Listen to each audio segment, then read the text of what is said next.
मतलब को तुम प्यार न समझो, खुद गर्जों को यार न समझो। ओ मतलब को तुम प्यार न समझो, खुद गर्जों को यार न समझो। सच्चा वही है दोस्त के जिसने जान दे के निभाई दोस्ती। जिंदगी का नाम दोस्ती, दोस्ती का नाम जिंदगी।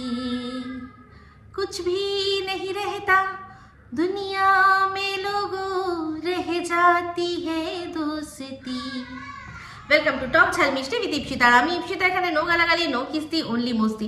তো আজকের ভিডিওর ইন্ট্রোডাকশনে এই গানটা কেন গাইলাম? এই গানটা তো একটা চিরন্তন গান, আর প্রত্যেকটা সম্পর্ক, সে ভাই বোনের মধ্যে হোক বা স্বামী স্ত্রীর মধ্যে হোক, দুই ভাইয়ের মধ্যে হোক, বনে বনে হোক, মানে যেখানে যা সম্পর্ক আছে, মা মেয়ের মধ্যে হোক, মা ছেলের মধ্যে হোক, বাবা ছেলের মধ্যে হোক, যে সম্পর্ক, দুনিয়ায় যে যত সম্পর্ক আছে প্রত্যেকটা সম্পর্কের মধ্যে কিন্তু বন্ধুত্ব বা দোস্তি থাকে। তো তেমনি আমাদেরও একটা খুব সুন্দর বন্ডিং, সুন্দর দোস্তি হয়েছে। যখনই আমি কোনো কারণে ডাউন হই, সবাই মিলে আমাকে যেভাবে তুলে ধরেন। তো আজকে এই গানটা আপনাদের জন্যই ডেডিকেট করলাম বিশেষ করে। আর অবশ্যই ভিডিওর মধ্যেও যদি কোনো সময় মনে হয় যে এই গানটা কোনো জায়গায় ফিট হচ্ছে, সেটা নিশ্চয়ই ফিট করব। তো চলে আসি, আজকে বলি এখন ভিডিওটা কী নিয়ে হচ্ছে। সন্দীপের ভিডিও দেখলাম, বসিরহাট কোর্টে গিয়ে ওর সাথে যেটা হয়েছে, ওইটা নিয়ে যে ভিডিওটা ও করেছে, সেই ভিডিওটাই আজকে সেটা সম্পর্কেই বলবো। আর তার সাথে দেবো একটা ধামাকেদার মানে খবর, ভিডিওর মধ্যে থেকেই অবশ্যই। তো কি সেটা বলতে অবশ্যই বলবো। তো যাই হোক, আগের দিনের ভিডিও যখন দেখেছিলাম তখন দেখেছিলাম সন্দীপ বলেছিল যে ও, ওর বাবা আর মা যাবে, কারণ এটা 498A যে কেসটা, যেটার জন্য বাবা মাকেও যুক্ত করা হয়েছে, তো বাবা মাকেও যেতে হবে। তো শোনা গেছিল যে আমাদের কৃষাণুকে রেখে যাবে, কিন্তু তো তারপর যখন মানে দেখানো হলো, আজকে যখন ভিডিওটা শুরু হলো, তখন বললো যে না, কৃষাণু সাথেই যাবে, আর ওরা নিজেদের গাড়ি নিচ্ছে না, কারণ সত্যি কথা বলতে এতটা রাস্তা ড্রাইভ করে যাওয়া, তারপর সেখানে ওই কোর্টের মধ্যে যে হেকটিক একটা কিছু থাকে, অবশ্যই কাজ তো ওটা তো হেকটিকই কাজ না, ওটা এইসব কাজ তো কেউ মানে আনন্দ করে যেতে চায় না। একমাত্র কোর্টে একটা কাজেই লোকে আনন্দ করে যায়, সেটা হচ্ছে গিয়ে জমি জমা সংক্রান্ত, যারা জমি কিনছে বা ফ্ল্যাট কিনছে, তারা আনন্দ করতে করতে যায় যে আমার আজকে ফ্ল্যাটের বা জমির রেজিস্ট্রেশন হবে বা বাড়ির রেজিস্ট্রেশন হবে, তাদের মনে আনন্দ থাকে। আর তো বাদবাকি মোটামুটি কেউই শখ করে যায় না, কোনো ঝামেলায় পড়েই যায়।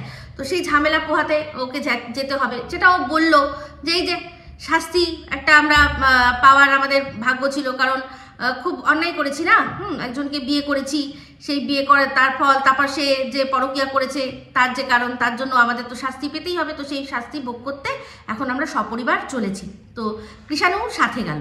তো সেটা যখন দেখলাম তখন অবশ্যই মনে মনে প্রশ্ন উঠলো যে এই তো বলেছিল যে কৃষাণু যাবে না, কৃষাণুকে রেখে যাবে, তাহলে আবার কৃষাণুকে কেন নিয়ে গেল? তাহলে কি যেখানে রেখে যাওয়ার কথা ছিল, ও মনে হয় কাকির বাড়িতে, মানে কৃষাণুকে ওর বউয়ের বাড়িতেই রেখে যাওয়ার কথা ছিল, তাহলে কি ওদের কোনো সমস্যা হলো তাই জন্য নিচ্ছে? তো যাই হোক, সেই প্রশ্নটা সারাক্ষণ আমার মানে চলছিল মনের মধ্যে। অবশ্যই তার উত্তর আমি পেয়েছি, অবশ্যই আপনাদেরকেও জানাবো। তো তারপর যেরকম যায় রাস্তা দিয়ে একটা গাড়ি দেখলাম ভাড়া করেছে, সেই ভাড়া গাড়িতে করে ওরা সব যাচ্ছিল। মাঝে একটা জায়গায় খাওয়ার জন্য একটা ব্রেক নিয়েছিল, চাটা খেলো, সেখান থেকে তারপর আবার সোজা দেখানো হলো কোর্ট, মানে বললো যে কোর্টের কাছাকাছি, কোর্ট চত্বর নয় বাট কাছাকাছি, বললো যে এখানে এসে গেছি, অনেক আগে এসে গেছি, তো এখন কেউ এখনো আসেনি, শুধু ওর যে লয়ার যারা আছেন তারা চলে এসেছেন, বাদ বাকি এখনো কিছু হয়নি, অনেকক্ষণ আগের থেকে এসে ওয়েট করতে হচ্ছে, এখন কিছু করার নেই। এত দূর যখন কোর্ট পড়েছে তখন তো এইটুকু তো করতেই হবে। যখন গামলাকেও রানাঘাট যেতে হবে, তখন গামলাকেও এই প্রবলেমগুলো সলভ মানে ইয়ে করতে হবে আর কি, পোহাতে হবে। কিন্তু ওদের ব্যাপারটা আলাদা, ওরা তো ওদের সাথে তো ছোট বাচ্চা নেই, ওরা তো হই হই করতে করতে পিকনিক করতে করতে যাবে। কিন্তু এখানে একটা বাচ্চাকে নিয়ে সেই বাচ্চাটাকে এতটা জার্নি করানো, তো এটা কতটা ঠিক আমি জানি না। তবে আমি জানি এটা যে কোনো কোর্টে যদি কোনো কেস থাকে, কোনো স্পেশাল পারমিশনের মানে কোনো রকমভাবে অ্যাপিল করে কিন্তু সেই কেসটাকে হস্তান্তরিত মানে স্থানান্তরিত করা যায়, মানে এক কোর্ট থেকে আরেক কোর্টে নিয়ে যাওয়া যায়। যেহেতু এখানে কৃষাণু একদমই ছোট, আর কৃষাণু এখন ওর দাদু ঠাম্মি বাবার সাথেই থাকে, তো কৃষাণুর কথা ভেবে ওরা যদি কৃষাণুকে ওদের কাছে ওরা যেহেতু থাকে, বাচ্চাটাকে নিয়ে বারবার কোর্টে আসতে হচ্ছে, এই ক্লজটা দেখিয়ে যদি সন্দীপের উকিল উনি যদি অ্যাপিল করেন, আমার মনে হয় তাহলে কিন্তু কেসটা স্থানান্তরিত হবে। কিন্তু এত কিছুর দরকার আর পড়বে না। কেন? তো এই যে আমাদের ঘোড়ামুখী হেব্বি লাফাচ্ছে, বলছে যে এই যে শুনলাম যে চার্জশিট বেরিয়ে গেছে সন্দীপদের, এই যে কেসটা হচ্ছে তার চার্জশিট বেরিয়ে গেছে। এই চার্জশিট যে বেরিয়েছে তাতে তোমরা কি বুঝলে? যেমন কিনা পুরো মনে হচ্ছে এসিপি প্রদ্যুম্ন জিজ্ঞাসা করছে, দয়া কি বুঝলে বলো, কুছ তো গড়বড় হ্যাঁ, তাই না? এরকম ভাবে বলছে, বলো তোমরা বলো, আমি তো যা জানি তোমরা বলো। ও আজকে বুঝলো, ও যেটা বুঝলো আজকে বুঝলো, তারপরে উত্তর দিল কি যে এই মামলার নিষ্পত্তি খুব তাড়াতাড়ি হয়ে যাবে, কারণ এত তাড়াতাড়ি যখন চার্জশিট বেরিয়ে গেছে, চার্জশিট বেরোয় তখনই যখন সমস্ত ছানবিন সমস্ত কিছু কমপ্লিট হয়ে যায়, সেসব করেই পুলিশ তার চার্জশিট দিয়ে দেয়। তো এখানে ওপেন অ্যান্ড শাট কেস, ঠিক আছে? ও আজ বুঝলো যে এটা অনেক তাড়াতাড়ি নিষ্পত্তি হয়ে যাবে। আমি সেই দিন বুঝেছিলাম যেদিন ফার্স্ট হিয়ারিংয়ে গিয়েই সঙ্গে দাঁড়িয়ে ওরা বেল পেয়ে গেছিল 498 কেসে, আমি সেদিনকেই বুঝে গেছিলাম যে এই কেসটার কীরকম মানে কোন দিকে জল গড়াতে চলেছে। আমি জানতাম, কিন্তু কেন বলার দরকার নেই তো। গামলাকে তো আমি বলেইছি যে ডলারে কামাবি আর ইন্ডিয়ান রুপিস তুই আমাদের দেশের যে যতগুলো তোর আর কি টিম আছে তাদেরকে খরচা করবি, তাদের উপর খরচা করবি, তুই কামাবি আর খরচা করবি উকিলদের পেছনে, ঠিক আছে? তো সেটাই হচ্ছে আর কি। ওকেও খুব করে বলেছে, আরে একদম ধরে দেবো, বেঁধে দেবো, আপনি ধরে আনতে বলেছেন, আমরা বেঁধেও আপনার সামনে তুলে ধরবো, দেখবেন, এই শুধু আপনি দিয়ে যান। আর তেমনি আছেও তো একটা ফোকলা, হ্যাঁ দে দে দে দে দে দে হ্যাঁ রে হ্যাঁ একদম হেভি রিভেঞ্জ নেবো রিভেঞ্জ। তো যাই হোক, আজকে দেখলাম ফোকলা জাতে উঠে গেছে, সন্দীপের মুখেও নাম এসে গেছে, মানে ফোকলা কবিতা চোর। তো হ্যাঁ, কবিতা চোর আর ফোকলা, সেটা নিয়ে আমাদের ঘোড়ামুখী বলছে, আচ্ছা ফোকলা কবিতা চোর এগুলো কারোর নাম হয় না? না হয় না তো, এগুলো হচ্ছে ওর পরিচয়, এটা হচ্ছে ওর পরিচয়। এক তো হচ্ছে ও কবিতা চোর, এই কবিতা দিয়েই তো সবার আগে ওর বউকে পটিয়েছে, ওর বউয়ের মনটা চুরি করেছিল। মন কি আদৌ আছে? মানে ওই আর কি, তো যেটা চুরি করার জন্য আর কি মানে উদ্যত হয়েছিল, কবিতা দিয়েই তো পটিয়ে না। তো কবিতা চোর তো একদম 100% সেই কবিতা চোর। ও যে কবিতা চোর, যে কবিতাগুলো লিখে পটিয়েছিল, যেগুলোতে দুঃখ রিয়্যাক্ট করতো আমাদের টিন, সেই কবিতাগুলো যে কোথা থেকে চুরি করা, সমস্ত কিছু ভিডিওর মাধ্যমে আমি দেখিয়ে দিয়েছি। তো ও কবিতা চোর, আর তার উপর ফোকলা। এই যে ফোকলা কথাটা, এটাও সত্যি, এটা ওর পরিচয়। যার ভাই দাঁত নেই, তাকে দাঁত নেই, সেটাকে তো ফোকলাই বলবো। তুই এখন একটা ল্যাংড়া মানুষকে দেখে তুই কি বলিস? ল্যাংড়া বলিস না ল্যাংড়া, পঙ্গুকে পঙ্গু বলিস না? হ্যাঁ, তাহলে যখন পঙ্গু বলতিস, তাহলে ওর নাম কি পঙ্গু ছিল? যাকে পঙ্গু বলে বলতিস, সে কি তার নাম পঙ্গু ছিল না তো? পঙ্গু বলে গেছিস দিনের পর দিন। আলুর বস্তার নাম ছিল না তো? তাহলে তেমনি ঠিক ওর এটা পরিচয়, ও হচ্ছে কবিতা চোর, ও হচ্ছে ফোকলা। আরো প্রচুর আছে, তার মধ্যে এই দুটো প্রধান। তো এত তো গায়ে লাগার কোনো কথা নেই, যেটা যাকে বলার যোগ্য বলেছে, একেবারে যোগ্য বলেছে। ও তো মানে বেঁচে গেছে যে সন্দীপ বলে। যেরকম শুনলাম সন্দীপের সামনাসামনি হয়েছিল, ওরকম যদি আমার সামনাসামনি হতো না, মানে আমি যদি সন্দীপ হতাম না, তাহলে দেখতিস ওর যে একটা সামনের দাঁতটা ফোকলা আছে, আরেকটাও থাকতো, মানে পড়ে যেত। কোথায় পড়তো খুঁজে পেতো না, বুঝলি? তো টিন এসে টিনকে এরকম করে হাতরে খুঁজে বেড়াতে হতো, কারণ না হলে কি করে হবে? মানে দুটোই যদি সামনে দাঁত না থাকে, তাহলে ওই যে চাটি হ্যানা ত্যানাগুলো হবে কি করে? দুটো দাঁতের ফাঁক দিয়ে তো জিভটা বেরিয়ে যাবে, তাই না? মজা তো কম হয়ে যাবে, বুঝলি? তো শোন, বেশ করেছে। এবার বলছিস তুই গামলা কারোর নাম হয় না? গামলা কারোর নাম হয় না তো, ওটাও ওর পরিচয়। মনে আছে তুই বলেছিলি কদিন আগে যে গামলা তার, আর দুপোটা লেবুর রস দিয়ে ফেলে দিয়েছে বলে ছানাটা তার হয়ে যাবে? তো তুইও তো গামলার সাথেই ওকে তুলনা করেছিলি, তখন কেন করেছিলি? হ্যাঁ, তো একদম আমি হলে কি বলতাম বলতো? আমি বলতাম গামলামুখী ম্যাগি। আমি যদি হতাম না, আমি যদি সন্দীপ হতাম, তাহলে বলতাম ওই যে গামলামুখী ম্যাগিটা আছে না, সেইটা এইরকমভাবে বলতাম, বুঝলি? বেশ করেছে সন্দীপ যা বলেছে। এবার এখানে তুই অনেক কথা বলছিস, তুই কেন, তোর মতো এরকম প্রচুর আছে যারা ফৌ ফৌ ফৌ ফৌ করছে। কি না, এক্স হাজব্যান্ড সে কখনো তার ওয়াইফকে এরকমভাবে গামলা বলতে পারে সোশ্যালি? না না না, গামলা সে বলতে পারবে না। কেন বলবে, কেন গামলা বলবে? বাট সেই গামলা উইদাউট এনি প্রুফ তার মাকে পরকিয়া করেছে, পরকিয়ারত, তার মায়ের কাছ থেকে সে পরকিয়া শিখেছে, এই কথাগুলো বলতে পেরেছে। গামলা, কবিতা চোর, এই কথাগুলো যদি মানুষ বলে যে এগুলো উচিত না, এটা আনএথিক্যাল হতে পারে, বাট এটা কখনো ইললিগাল নয়। কাউকে আমি গামলা ডাকছি বা কবিতা চোর ডাকছি, আমি কোনো ইললিগাল কাজ করছি না। বাট যেটা ওরা করছে উইদাউট ডিভোর্স, আগের থেকেই বিয়ের বাজনা বাজিয়ে, সেটা হচ্ছে ইললিগাল, সেটা সম্পূর্ণ ইললিগাল। তো সেই ইললিগাল কাজ যারা করছে তাদেরকে আনএথিক্যাল হয়ে অবশ্যই এই কথাগুলো বলাই যায়। লজ্জা করে না? যখন বলেছিল তখন তোরা বলিস, তখন তো উল্টে সেগুলো নিয়ে নোংরামি করেছিস। তোরা নোংরামি করেছিস। বেশ করেছে সন্দীপ বলেছে যেটা, ঠিক আছে? তো এরকম ওকে বল, প্রমাণ দিতে বল, প্রমাণ দিতে বল। মুখ পুরার কথা এখন বলে না, এখন মুখ পুরার কথা, মুখ পুরি যে কথাগুলো বলেছিল সন্দীপের মায়ের নামে, একটারও প্রুফ দিতে পেরেছে? কোনো প্রুফ আছে? কোনো চশমাদিদ গওয়া? হ্যাঁ, নিজেই আজকে স্বীকার করলি যে কোনো তো কেউ গওয়া নেই, তাই জন্য আজকে এই কেসটা খালাস হয়ে গেল। শুনে রাখ, আজকে যারা সত্যিকারের 498 কেস যাদের সত্যি, পার্সেন্টেজটা 33% অনলি রিয়েল, আর সেই 33% কিন্তু প্রত্যেকে পানিশমেন্ট পায়। এই রেট, বুঝলি? তো সেখানে মিথ্যে মামলায় কখনোই হবে না। আর যেসব মেয়েরা সত্যিকারেরই 498 কেস যাদের জন্য সত্যি বানতা হয়, সেসব মেয়েদের কোথাও লোক থাকে না, দাঁড়িয়ে থাকে না দেখার জন্য যে তাকে মারছে বা ধরছে, তার শরীরটাই হচ্ছে তার প্রমাণ। যেখানে কিনা এই গামলা প্রমাণ যদি দিতে পারতো সেদিনই কেস করতো, ঠিক আছে? তাই জন্য শুধু মুখে মুখে বলেছে যে আমি তো ওই রকম মেয়ে না যে খুলে দেখাবো। হ্যাঁ, তুমি খুলে ওখানে দেখাবে কেন? তুমি যেখানে প্লেজার নেওয়া সেখানে খুলে দেখাতে পারো, সেখানে তুমি খুলে দেখাবে। সেই জন্য সেরকম চ্যাট করেছিলে, সমস্ত কিছু শুনেছি, চ্যাটের মাধ্যমেই লেখা ছিল, খুলে দিলাম, চেটে দিলাম। তাহলে তুমি ডিজিটালি খুলতে পারো। আর যেখানে তোমাকে একজন মহিলা কনস্টেবল গিয়ে দেখবে তোমার শরীরে কোথায় কি দাগ, তোমার বর কিরকম তোমায় মেরেছে, সেই সময় তুমি করতে পারোনি, তাই না? তখন তোমার ছেলের কথা চিন্তা হয়েছে। বাবা, ছেলের কথা চিন্তা করো, কত চিন্তা করো।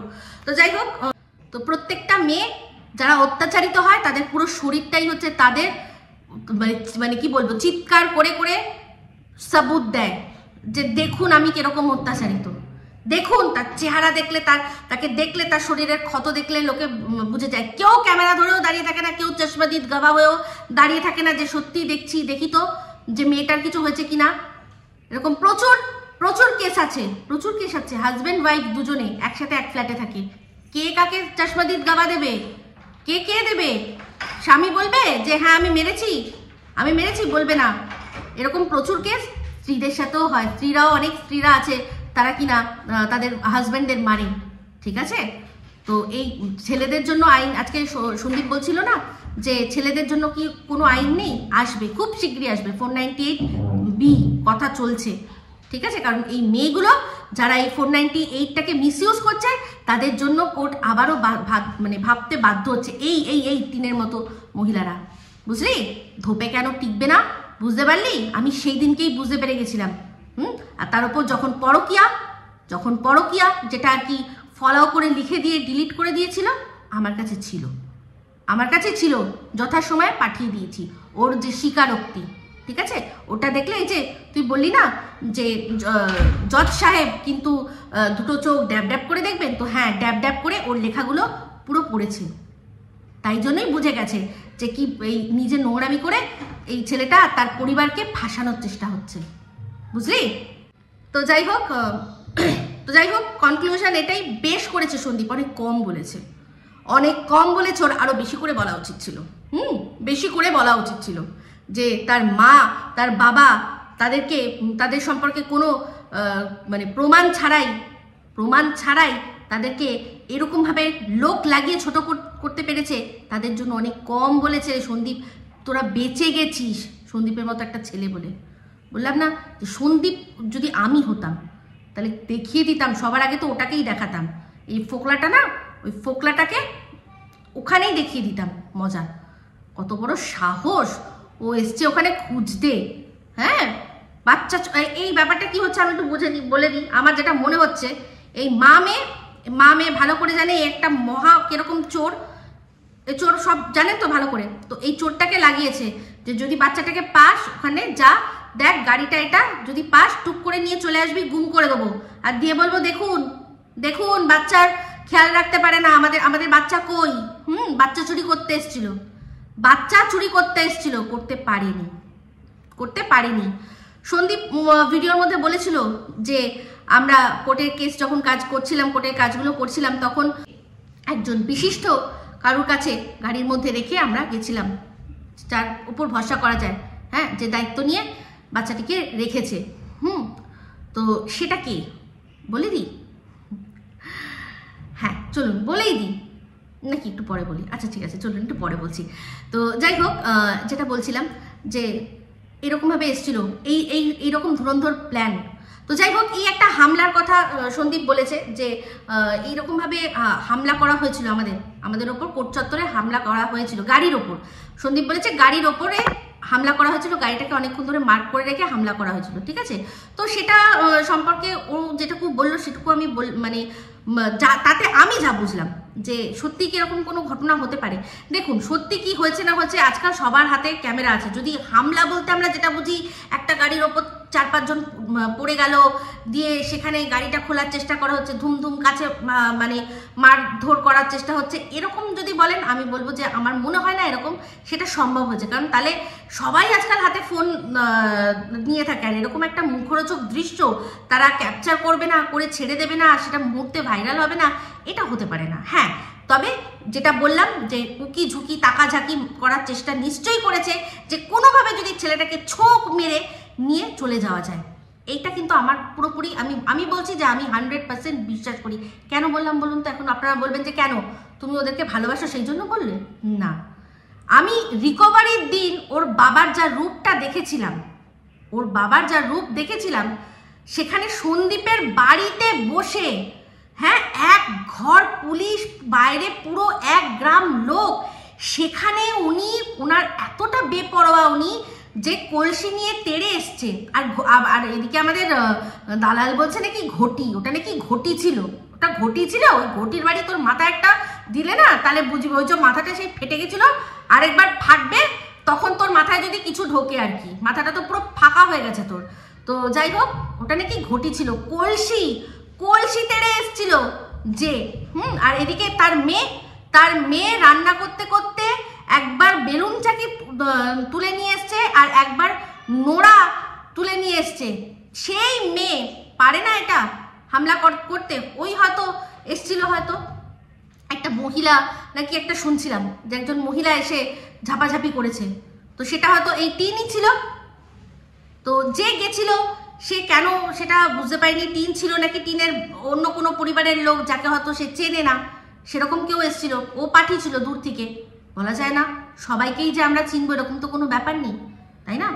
তো এই হচ্ছে ব্যাপার। আমি তো 100% বিশ্বাস করি যে এরা একটা কোনো না কোনো চক্রান্ত এরা করার চেষ্টা করেছিল, নিশ্চয়ই করার চেষ্টা করেছিল, কারণ ওদের যা রূপ দেখেছি ভাই, ওরা সব পারে স্বার্থে। তো যাই হোক, অনেক প্ল্যান ওরা করেছিল, কিন্তু যার কাছে কৃষাণুকে রেখে গেছে, অবশ্যই তার বুদ্ধিমত্তাতেই, যেটা বুঝলাম তার বুদ্ধিমত্তাতে এটা এই যাত্রায় বেঁচে গেছে। তাই তো? তো এবার বলে দিই যে কে ছিল সাথে। হ্যাঁ, তো হ্যাঁ, এটা এদিন কোর্টে সন্দীপদের সাথে সীমা গেছিল, সীমার কাছে ছিল কৃষাণু, ঠিক আছে। এবার আপনারা বলবেন যে কি ব্যাপার, তুমি তো গোপন সূত্রের কোনো কথা বলো না, তুমি তাহলে কি সন্দীপ বা সীমা কারোর সাথে কথা বলে এই কথাটা বললেন?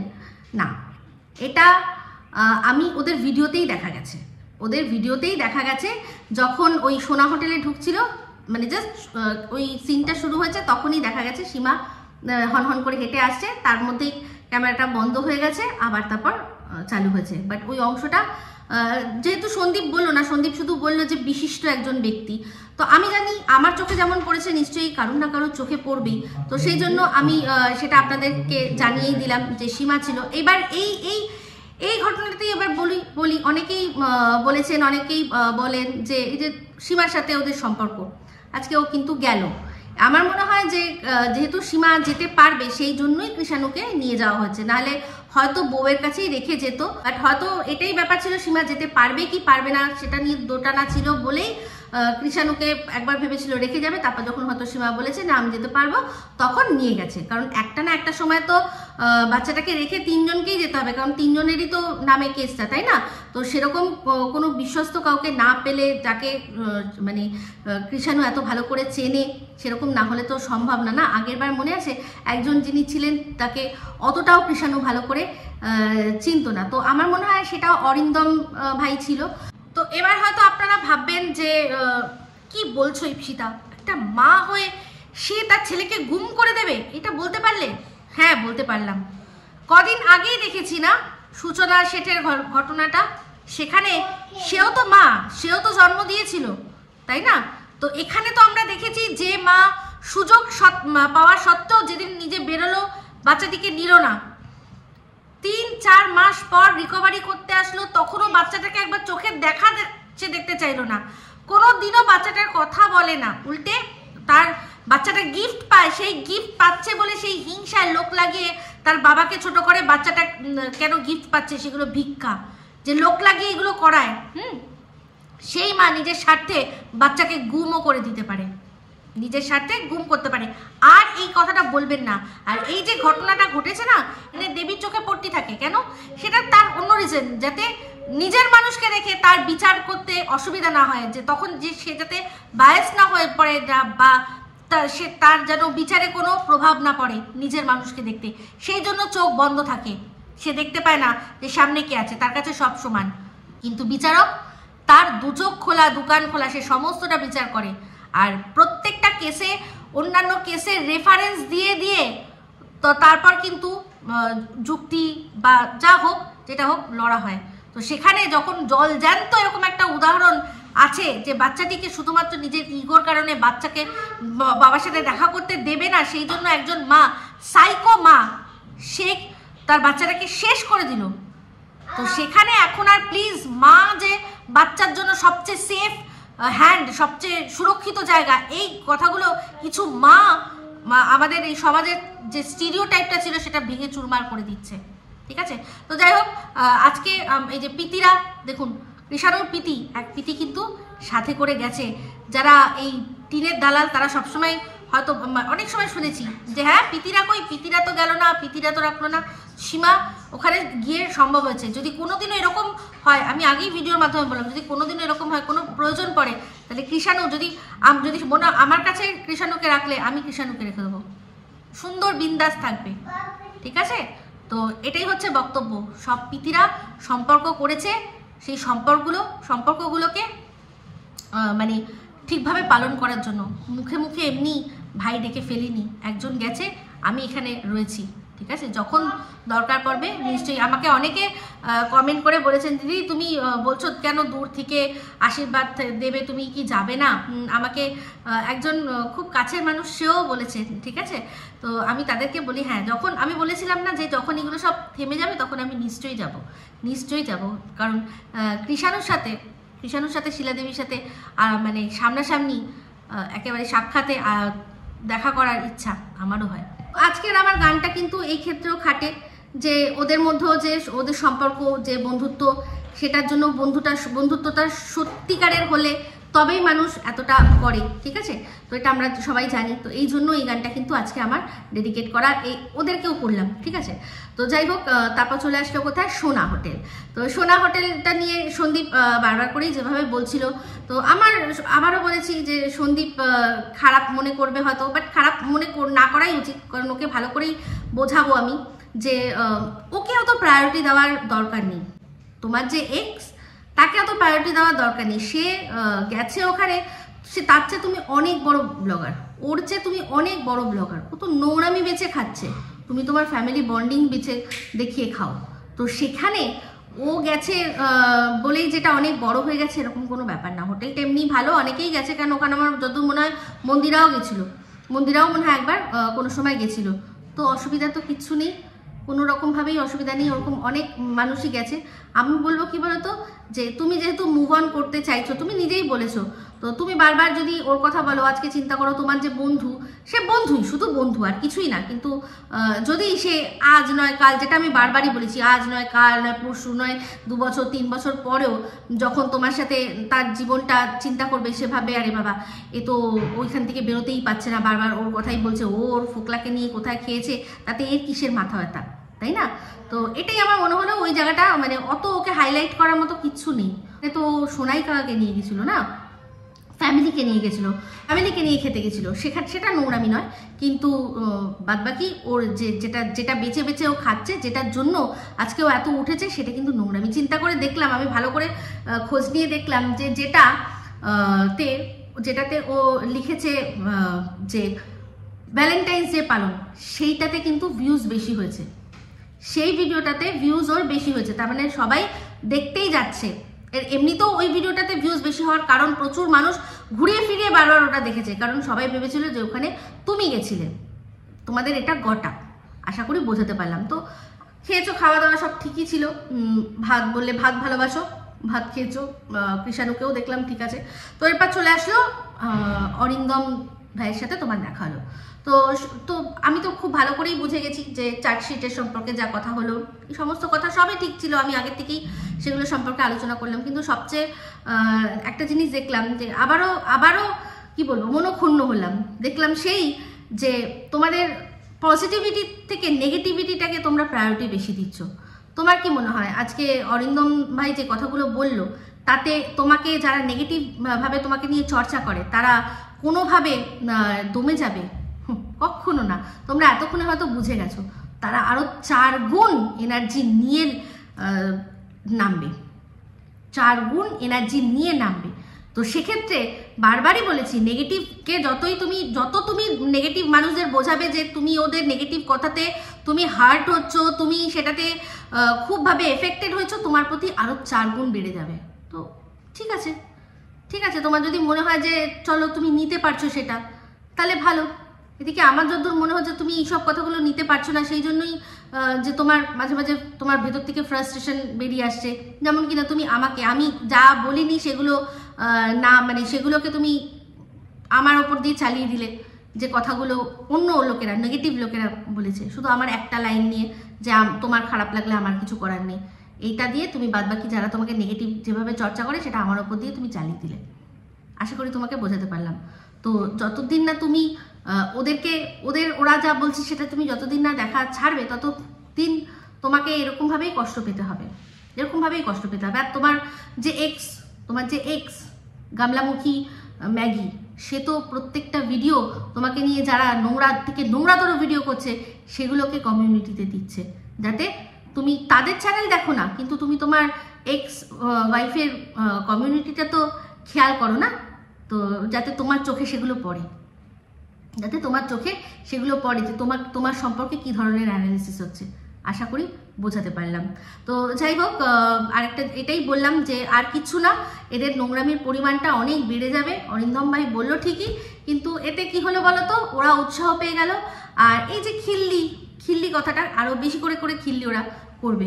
আশা করি তোমরা এতক্ষণে সেটা টের পেয়েও গেছো। এরকম ভাবে সম্ভব নয়। নেগেটিভ মানুষের কথা বলা বন্ধ করার এক এবং একমাত্র উপায় হচ্ছে গিয়ে ওম ইগনোরায় নামা।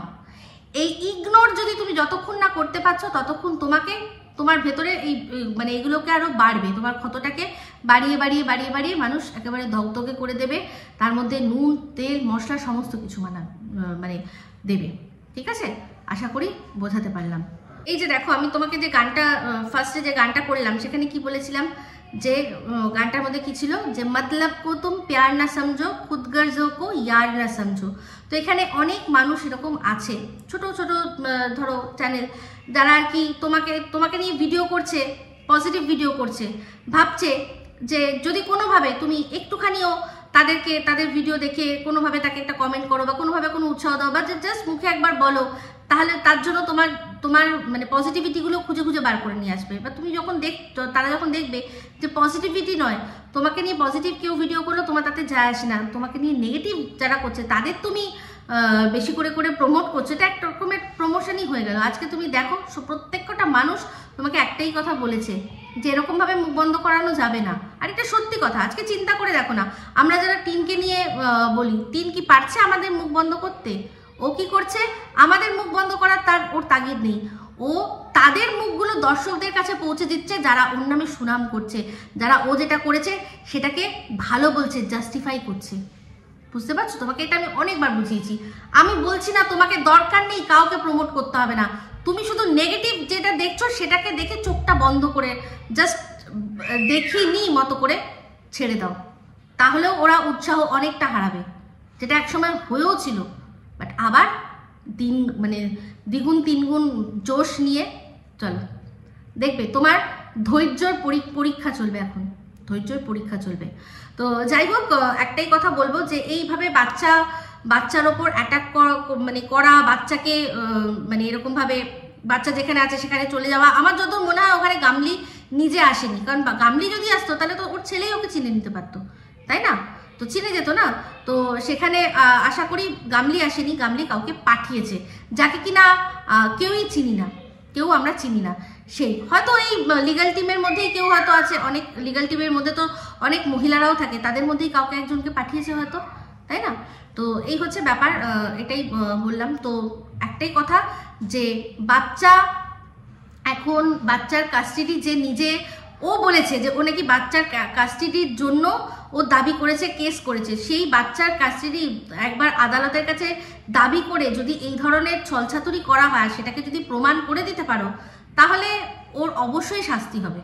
তো জানি না তোমাদের কাছে এই যখন হামলা হয়েছিল তখন তোমাদের কোনো ফুটেজ আছে কি নেই, অবশ্য এইগুলো খুব আকস্মিকভাবে হয়তো তখন কারোরই হয়তো ফোন খোলা থাকে না, বাট আমি এটুকু বলছি যে আমি বিশ্বাস করি এদের চরিত্র দেখে, এরা কি ধরনের মানুষ, খতরনাক, সেই জন্য। আর আমার সকল দর্শক বন্ধুদের আমি মনে করিয়ে দিতে চাই, আর সন্দীপদেরও মনে করিয়ে দিতে চাই যে এর আগের বার কিন্তু ও যখন ভিডিও করেছিল কিতনে আদমি থে, সেখানে কিন্তু পরিষ্কার বলেছিল যদি জানতে পারতাম না এসছে, হ্যাঁ কোথায় আছে তুলে নিয়ে আসতাম। তো এবার সেই চেষ্টাটাই করেছিল, আমার যা মনে হলো, এটাই আমার শুনে মনে হলো যে এটাই চেষ্টা করেছিল, যে জানতোই আসবে তো বটেই। তো সেই জন্য যদিও ওরা আগের দিন ভিডিওতে বলেছিল যে যাবে না, কিন্তু তাও একবার চোখের দেখা দেখি ট্রাই নি, যখন দেখেছে হ্যাঁ আছে, তখন চলো ঝাঁপিয়ে পড়ো। ঠিক আছে, এটাই আমি দেখলাম, মনে হলো। তো এখানে আইন নিয়ে খেলা, এরকমভাবে নোংরা খেলা খুব খুব খুব বাজে। তো যাই হোক, এই ভিডিওটা আমি এই অবধি এখন রাখছি। আমার শরীরটা খুব একটা ভালো না, আমি আগেই কমিউনিটিতে একটা পোস্ট দিচ্ছি, আমার ব্লগেও বলেছি আমার শরীরটা খুব ভালো না, ছোট ছোটোই ভিডিও রাখবো, অবশ্যই আরও প্রচুর বিষয় নিয়ে কথা বলবো, প্রচুর বিষয় এই কথাটা নিয়ে অনেক কিছু বলার আছে, কারণ এখনও তো সুপার বদ্দির ভিডিও আমি দেখিনি, শুধু ওই ছদ্দির একটুখানি ভিডিও দেখেছি। ঠিক আছে, তো চলুন আসছি আবার খুব শীঘ্রই একটা নতুন ভিডিও নিয়ে। এই ভিডিওটা ভালো লাগলে লাইক শেয়ার কমেন্ট করতে ভুলবেন না, যারা চ্যানেলটা সাবস্ক্রাইব করেননি তারা সাবস্ক্রাইব করে নেবেন। সবাই ভালো থাকবেন, সুস্থ থাকবেন, আবার আসছি খুব শীঘ্রই একটা নতুন ভিডিও নিয়ে। Me Ipsita signing off, love you all.